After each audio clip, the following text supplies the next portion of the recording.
ಈಗಾಗಲೇ ಪ್ರಸ್ತಾಪ ಮಾಡ್ಯಾರ. ನ್ಯಾಯಾಧೀಶರು ನ್ಯಾಯಾಧಿಕರಣದ ನಡವಳಿಯಲ್ಲಿ ಇಶ್ಯೂ ನಂಬರ್ 14ರಲ್ಲಿ ಆಲಮಟ್ಟಿ ಅಣೆಕಟ್ಟಿನ ಎತ್ತರದ ಬಗ್ಗೆ ವೈಜ್ಞಾನಿಕವಾಗಿ ಹೈಡ್ರೋಗ್ರಾಫಿಕಲ್ ಸರ್ವೆ ಮಾಡಿಸಿ ಅದನ್ನು ಅಂತಾರಾಷ್ಟ್ರೀಯ ಕಂಪನಿಗೆ Messrs Tojo Vikas international private limited ಅವರಿಂದ ಹೆಪ್ಪರ್ಗಿ ಅಣೆಕಟ್ಟಿನಿಂದ ಮತ್ತು ಅಣೆಕಟ್ಟಿನ ಹಿನ್ನೀರಿನಿಂದ ಆಲಮಟ್ಟಿ ಅಣೆಕಟ್ಟಿನ ಹಿನ್ನೀರನ್ನ ಸರ್ವೆ ಮಾಡಿಸಿ ವೈಜ್ಞಾನಿಕವಾಗಿ ವಿಶ್ಲೇಷಣೆ ಮಾಡಿದ್ದಾರೆ. ಅಣೆಕಟ್ಟಿನ ಎತ್ತರ 524.256 ಮೀಟರ್ಗೆ ಎತ್ತರಿಸೋದ್ರಿಂದ ಮಹಾರಾಷ್ಟ್ರದ ಕೊಲ್ಲಾಪುರ ಸಾಂಗ್ಲಿ ಭಾಗದ ಯಾವುದೇ ಪ್ರದೇಶಕ್ಕೆ ಮುಳುಗಡೆ ಆಗೋದಿಲ್ಲ ಅಂತಕ್ಕಂಥ ಅಂಶವನ್ನು ಖಚಿತಪಡಿಸಿದ್ದಾರೆ. ಅಷ್ಟೇ ಅಲ್ಲದೆ ಹಿಂದೆ 1969ನಲ್ಲಿ ಅವಾಗ ಹೆಪ್ಪರ್ಗಿ ಅಣೆಕಟ್ಟು ಇರಲಿಲ್ಲ, ಆಲಮಟ್ಟಿ ಅಣೆಕಟ್ಟು ಇರಲಿಲ್ಲ 69ರಲ್ಲಿ.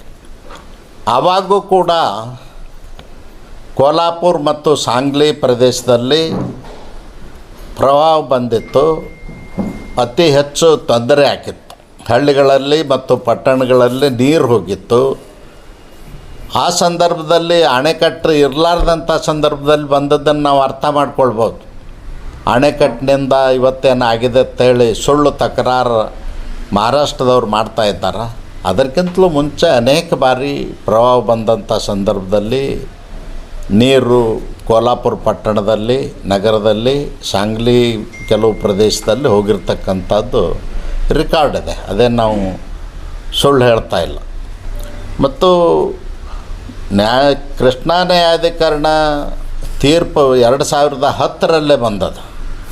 2010ರಲ್ಲಿ ಬಂದರೆ ಇದುವರೆಗೂ ಮಹಾರಾಷ್ಟ್ರ ಗೌರ್ಮೆಂಟು ಸುಪ್ರೀಂ ಕೋರ್ಟ್ನಲ್ಲಿ ಪ್ರಶ್ನೆ ಮಾಡಿಲ್ಲ.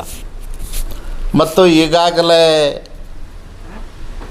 ಕೃಷ್ಣಾ ನ್ಯಾಯಾಧಿಕರಣ 2ರ ತೀರ್ಪಿನ ಬಗ್ಗೆ Maharashtra government, Andhra Pradesh government, Telangana government ಮತ್ತು ಮಹಾರಾಷ್ಟ್ರ ಗೌರ್ಮೆಂಟು ಕೋರ್ಟ್ನಲ್ಲಿ ವಾದವನ್ನು ಮಂಡಿಸಿದೆ. 3 ರಾಜ್ಯದ ವಾದ ಮಂಡಿಸಿದೆ. ಕರ್ನಾಟಕದ್ದು ಆಗಿದೆ, ಮಹಾರಾಷ್ಟ್ರದ್ದು ಆಗಿದೆ ಮತ್ತು ತೆಲಂಗಾಣದ್ದು ಆಗಿದೆ. ಆಂಧ್ರ ಪ್ರದೇಶದ್ದು ಮಾತ್ರ ಇನ್ನು 1 ದಿವಸದ ಆರ್ಗ್ಯುಮೆಂಟ್ ಬಾಕಿ ಇದೆ. ಅದಾದ ಮೇಲೆ ಗೆಜೆಟ್ ಮಾಡಲಿಕ್ಕೆ ಕೇಂದ್ರ ಸರ್ಕಾರ ಕ್ಲಿಯರೆನ್ಸ್ ಕೊಡ್ತದೆ. ಅಲ್ಲಿವರೆಗೂ ಕೃಷ್ಣಾ ನ್ಯಾಯಾಧಿಕರಣ 2ರಲ್ಲಿ ಹಂಚಿಕೆ ಆಗಿರ್ತಕ್ಕಂಥ ನೀರಿನ ಗೆಜೆಟ್ ಪ್ರಕಟಿಸಬಾರ್ದು ಅಂತ ತಡೆ ಹಿಡಿದಿದ್ದರಿಂದ ಈಗಾಗಲೇ ನಾನೇ ನೀರಾವರಿ ಮಂತ್ರಿ ಇದ್ದಂಥ ಸಂದರ್ಭದಲ್ಲಿ ಸುಪ್ರೀಂ ಕೋರ್ಟ್ನಲ್ಲಿ 3 ರಾಜ್ಯದ ಆರ್ಗ್ಯುಮೆಂಟ್ ಮುಗಿದಿದೆ. ಇನ್ನು ಕೇವಲ 1 ರಾಜ್ಯದ ಮಾತ್ರ ಉಳಿದಿದೆ. ಅದು ಯಾವುದೇ ಸಂದರ್ಭದಲ್ಲಿ ಸುಪ್ರೀಂ ಕೋರ್ಟ್ನವರು 1 ದಿನದ ಮಟ್ಟಿಗೆ ಆರ್ಗ್ಯುಮೆಂಟ್ ಆದರೆ ನಮಗೆ ನಮ್ಮ ನ್ಯಾಯಾಧಿಕರಣ 2ರಲ್ಲಿ ಸಿಕ್ಕಂಥ ನೀರು 130 TMC ಅಷ್ಟು ಆಲಮಟ್ಟಿಯಲ್ಲಿ ನಮಗೆ ಉಪಯೋಗ ಮಾಡಿಕೊಳ್ಳಿಕ್ಕೆ ಅವಕಾಶ ಬರ್ತದೆ. ಮತ್ತು ಅದರಿಂದ 15 ಲಕ್ಷ ಎಕರೆಯಷ್ಟು ನೀರಾವರಿ ಮಾಡಲಿಕ್ಕೆ ನಮಗೆ ಅನುಕೂಲ ಆಗ್ತದೆ. ಮತ್ತು ಇದು ಅಲ್ಲದೇ ಮಹಾರಾಷ್ಟ್ರ ಸರ್ಕಾರನೇ ತನ್ನ ನಿವೃತ್ತ ಅಧಿಕಾರಿ ಮತ್ತು ತಾಂತ್ರಿಕ ತಜ್ಞ ವದನೇರೆ ಅಂಥೇಳಿ, ವದನೇರೆ ಅವ್ರ ಹೆಸರು, ಇಂಜಿನಿಯರ್ ಹೆಸರು ವದನೇರೆ ಅವರಿಂದ ಒಂದು ಸಮಿತಿ ಮಾಡಿ 2019ರಲ್ಲೇ ಫ್ಲಡ್ ಬಂದಂಥ ಸಂದರ್ಭದಲ್ಲಿ ವಿಚಾರಣೆ ಮಾಡಿಸಿ ಆಲಮಟ್ಟಿ ಅಣೆಕಟ್ಟಿನ ಹಿನ್ನೀರಿನಿಂದ ಆ ಫ್ಲಡ್ ಅಲ್ಲ ಅನ್ನೋದನ್ನು ಅವ್ರದ್ದೇ ತಜ್ಞ, ನೀರಾವರಿ ತಜ್ಞ ಒಂದು ವರದಿಯನ್ನು ಕೊಟ್ಟಿದ್ದಾನೆ.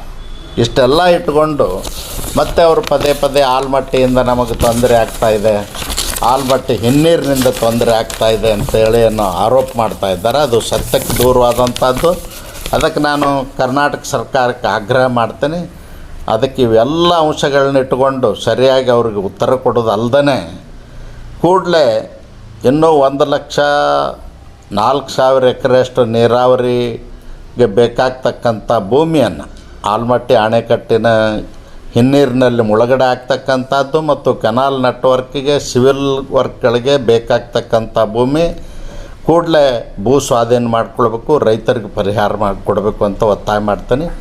ಮತ್ತು ಆಲ್ಮಟ್ಟಿ ಹಿನ್ನೀರಿನಲ್ಲಿ 20 ಹಳ್ಳಿಗಳೇನು ಮುಳುಗಡೆ ಆಗ್ತಾಯಿದೆ, ಆ ಮುಳುಗಡೆಗೂ ನಾವು ನಮ್ಮ ಸರ್ಕಾರ ಇದ್ದಾಗ ಬಸವರಾಜ ಬೊಮ್ಮಾಯಿ ಅವ್ರನ್ನ ಮುಖ್ಯಮಂತ್ರಿನ ಕರ್ಕೊಂಡು ಬಂದು ಚಿಕ್ಕಲಗಲ್ಲಿಯಲ್ಲೇ ಒಂದು ಸಮಾರಂಭ ಮಾಡಿ ಚೆಕ್ ವಿತರಣೆ ಮಾಡಿದ್ವಿ ನಾವು ಮುಳುಗಡೆ ಆಗ್ತಕ್ಕಂಥ 20 ಹಳ್ಳಿಗಳಿಗೆ. ಅದಕ್ಕೆ ಕೂಡಲೇ ಅವ್ರಿಗೆ ಪರಿಹಾರ ಕೊಡ್ತಕ್ಕಂಥದ್ದು ಮಾಡಬೇಕು ಅಂಥೇಳಿ ನಾನು ಒತ್ತಾಯ ಮಾಡ್ತೇನೆ. ಇದು ಅಲ್ಲದೇ ನಿನ್ನೆ ದಿನ ಕಾಂಗ್ರೆಸ್ ಸರ್ಕಾರ ಜನೌಷಧಿ ಕೇಂದ್ರಗಳನ್ನು ಮುಚ್ಚತಕ್ಕಂಥದ್ದಕ್ಕೆ ಆದೇಶ ಮಾಡಿದೆ.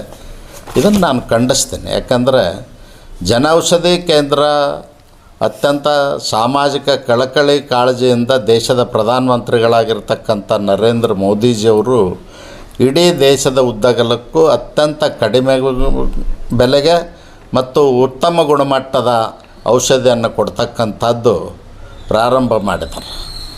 ಜನ ಅದರಿಂದ ಖುಷಿಯಾಗಿದ್ದಾರೆ. 25-30% ಏನು ಮಾರ್ಕೆಟ್ನಲ್ಲಿ ರೇಟ್ ಇತ್ತು, ಅದು ಆ ರೇಟಿನ 25-30%ಗೆ ಅಂದರೆ 25-30%ಗೆ ನಮಗೆ ಜನೌಷಧಿ ಕೇಂದ್ರಗಳಲ್ಲಿ ಕೇಂದ್ರ ಸರ್ಕಾರದ ಸಹಾಯದಿಂದ ಸಿಗ್ತಿತ್ತು. ಅದನ್ನು ತೊಂದರೆ ಕೊಡ್ತಕ್ಕಂಥ ಕೆಲಸ ಸಿದ್ದರಾಮಯ್ಯನವ್ರ ಸರ್ಕಾರ ಮಾಡಿದೆ. ಅದು ಮಾಡಬಾರ್ದು.